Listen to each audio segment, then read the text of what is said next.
Namun saya tidak tahu apakah ada kaitannya karena kami di dalam sebuah podcast media dan wawancara media mengkritik keras ya. Pak Abraham Samad awalnya tentu menjawab beberapa pertanyaan yang dasar gitu ya, tentang mengenai apa itu channel YouTube Abraham Speak gitu ya. Yang beliau kelola yakni Abraham Samad Podcast. Jadi sejumlah video yang menampilkan narsum terutama Pak Roy Suryo itu dipertanyakan.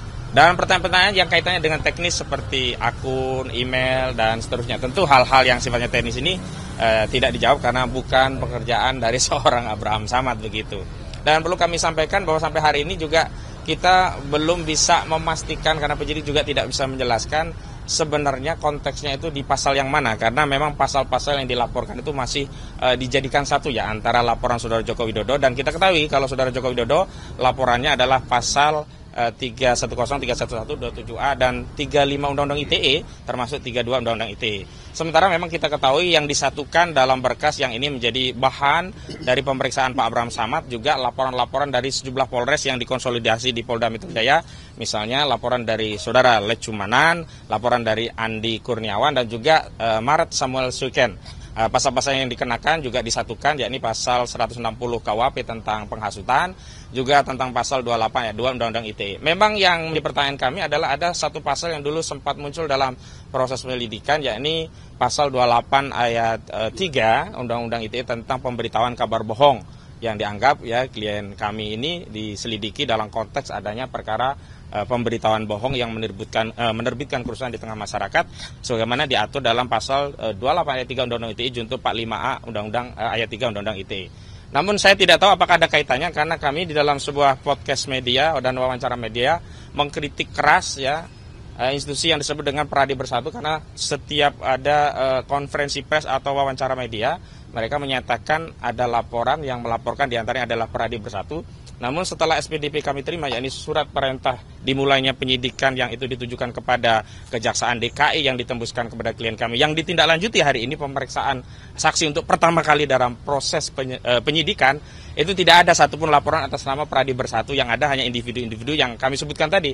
Ada Maret Samuel Suiken, ada Andi Kurniawan, ada Lecumanan, dan terutama juga laporan dari Saudara Joko Widodo di 30 April 2025 yang lalu. Sementara itu yang bisa kami update dan nanti kalau sudah selesai kami infokan lagi ya dan mohon bersabar. Mungkin itu dulu. Berarti pemeriksaan Bang Abraham kali ini atas laporan dari Pak Jokowi dan juga yang lainnya atau Pak Jokowi aja? Ya, kalau dari surat panggilannya ini adalah laporan yang disatukan baik dari laporan Pak Jokowi, juga laporan dari Lecumanan, Andri Kurniawan, dan juga Maret Samuel Suiken. Mungkin rekan Gufron bisa diterangkan tadi pemeriksaan di dalam ya yang mendampingi ya tambahannya. Oke, terima kasih rekan-rekan media. Memang tadi kami yang mendampingi Pak Abraham Samad ya untuk pemeriksaan sebagai saksi ya.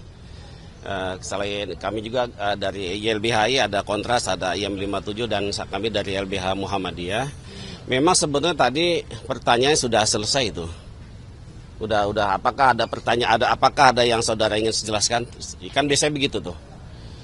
Saya pikir sudah siap untuk di print segala macam print out, tapi sampai sekarang belum ada tanda-tanda BAP untuk di print dan kita untuk tanda tangan. Kelihatannya sepertinya penyidik masih perlu konsultasi dengan pimpinannya ya. Jadi kita belum bisa memastikan apakah akan ada pertanyaan tambahan atau tidak. Gitu ya. Saya tidak bisa melihat karena kan belum di-print BAP-nya, kemungkinan bisa 30 pertanyaannya. Dan Pak Abraham Samad awalnya tentu menjawab beberapa pertanyaan yang dasar gitu ya, tentang mengenai apa itu channel YouTube Abraham Speak gitu ya. Bagaimana, apakah dia punya kedudukan hukum seperti apa, legalitasnya, sumber pendanaannya dan seterusnya, siapa pengelolanya, kalau ada tema siapa yang punya ide, siapa yang menghubungi, pertanyaannya siapa yang buat, seperti itulah. Tapi lama-lama Bang Abraham juga kemudian menanyakan kepada penyidik, ini sebetulnya saya diperiksa untuk perkara yang mana? Karena dalam surat panggilannya itu terkait dengan peristiwa tanggal 22 Januari 2025. Kok pertanyaan tidak ada ini kaitannya dengan tanggal 22 Januari. Tanggal 22 Januari itu peristiwa apa? Ya itulah kira-kira. Jadi ternyata penyidik memang tidak bisa menjelaskan waktu itu. Tapi dia bertanya lagi. soal apakah saudara pernah mengundang Roy Suryo di podcast? Ya pernah. Tapi kemudian jawabannya saya tidak bisa jawab selanjutnya karena saya perlu penjelasan terkait dengan peristiwa 22 Januari itu apa. Jadi akhirnya lama-lama ya Bang Abraham Samad tidak menjawab pertanyaan-pertanyaan berikutnya. Kira-kira gitu loh. Termasuk ditanya juga, saudara tahu nggak organisasi TPUA? Siapa pengurusnya? Begitu loh. Sampai segitu loh.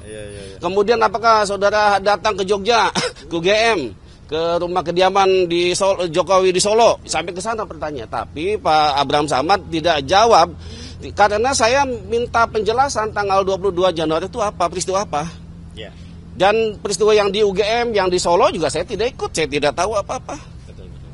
Sampai segitu pertanyaan kira-kira. Oh tidak, karena yang di podcastnya dengan Roy Suryo itu kalau tidak salah tanggal 13 April 2025. Jadi sebenarnya kalau bicara lokus tempusnya juga nggak ada hubungannya, makanya Bang Abraham Samad lebih banyak menjawab itu. Saya jawabannya sama. Saya tidak bisa menjawab karena saya tidak ada kaitan peristiwa dengan tanggal 22 Januari. Yang ternyata kemudian penyidik menjelaskan bahwa tanggal 22 Januari adalah pertemuan awal tim TPUA. Kira-kira gitu yang akan mempertanyakan soal ijazahnya Jokowi. Dari situ lalu disambung-sambungkan bahwa mereka nanti akan rencana ke UGM, akan rencana ke kediaman ke Solo dan seterusnya. Jadi Abraham Samad sama sekali tidak tahu apa-apa soal rencana-rencana itu. Jadi itu kira-kira penjelasannya.